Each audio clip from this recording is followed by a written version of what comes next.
Greetings, class. Welcome to week 5 final project. What I learned in the class. Um, what is Excel? Excel is an incredibly powerful tool for getting meaning out of vast amounts of data. Works really well for simple calculations and tracking almost any kind of information. Yeah, it's an excellent tool. Why do you recommend using the fill data automatically in worksheet cells? I would say one thing for sure is because of how efficient it is. Um, Using autofill feature in Excel, and it automatically filling data that follows a pattern. You can use consecutive numbers or dates.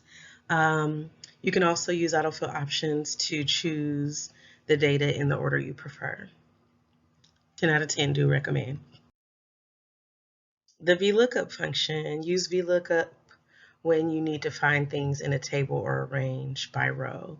So this is useful, and it goes into more detail about how to go about doing that, whether it's like false or true information or approximate information or like the exact amount. So yeah, I think this is an excellent tool to use.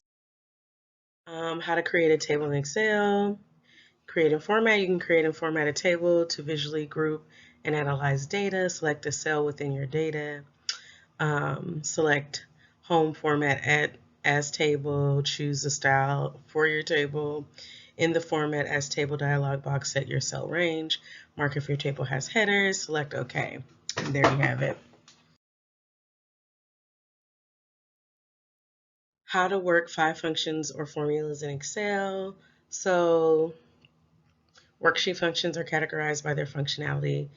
You click a category to browse its functions or press Control F to find a new function by typing the first few letters of a descriptive word. To get detailed information about a function, click its name in the first column. So it's kind of like when you're searching something on Google and you type a word and then all this information starts to pop up before you even finish your sentence. So similar to that would be this, however, specifically related to the functions within Excel. And then it'll allow you to utilize whatever those different tools are. And here are a few examples listed here. Explain how to function formulas in Excel.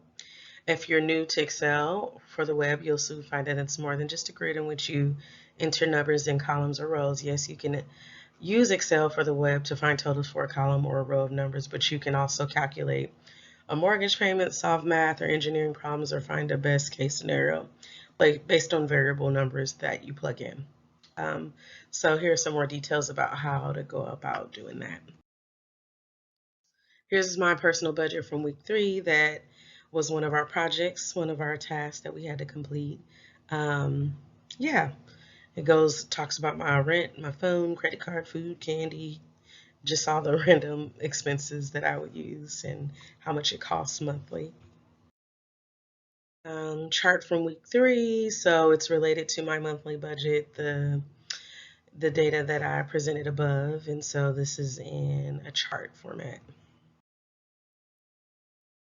Audit and protect.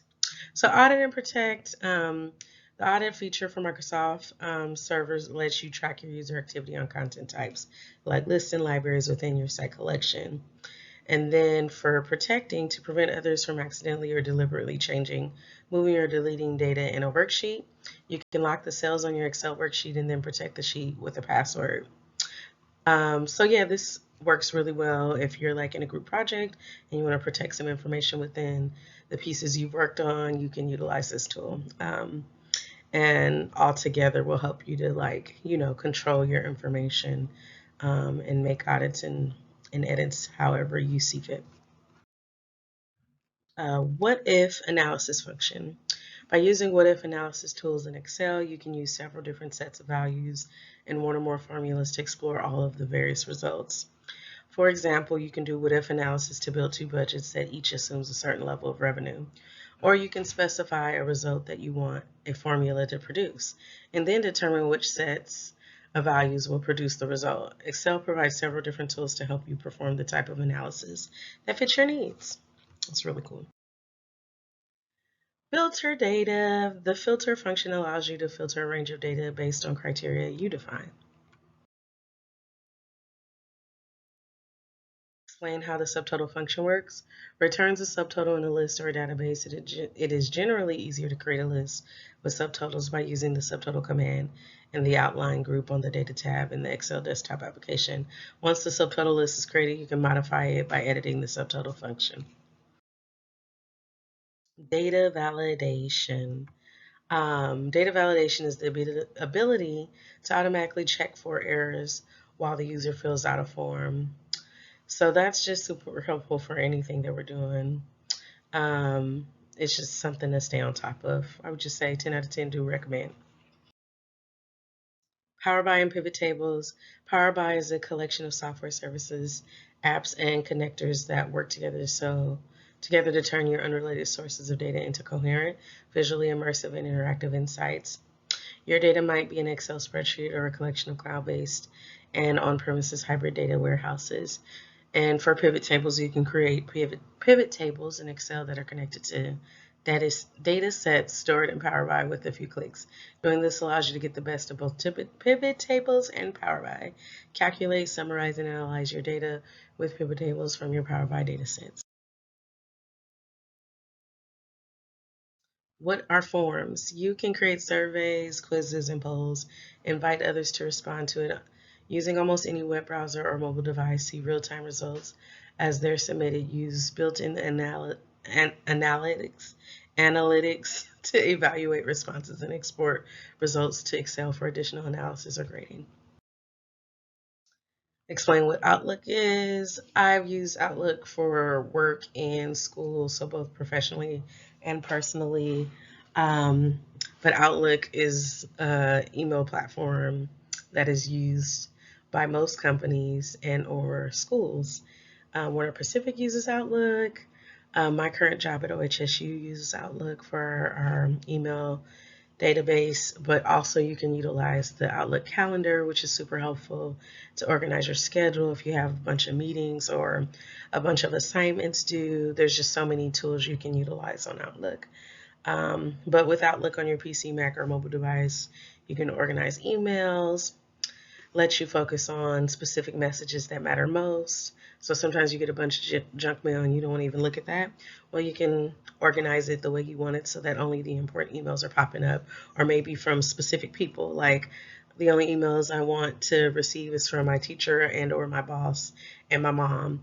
Then you can just like reserve their email and have it pop up only when they're emailing you. So I mean, there's just so many, again, more tools to utilize, but a great, exceptional tool, and that's probably why it's used by hundreds of companies or I should say thousands of companies and organizations and schools. But yeah, a great tool to use. Outlook is excellent. Explain how you can use a toolbar in Excel. The customizable quick access toolbar contains a set of commands that are independent of the currently display tab on the ribbon. You can move the quick access toolbar from the two possible locations, and you can add buttons, commands to the quick access toolbar. But this is just, yeah, it's like shortcuts. It's like, what do I use most often? And let me have that all in one place, easily accessible to me. And that's what that's about. And you can just have all of those easily accessible tools in one bar. Yeah.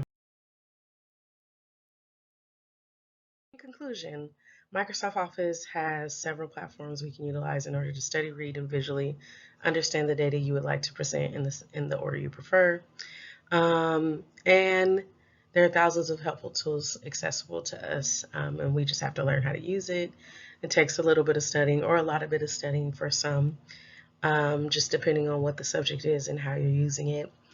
But I think knowing is half the battle. So when you know that these are options available to you, this will make your work in the long run so much easier for you and easily managed.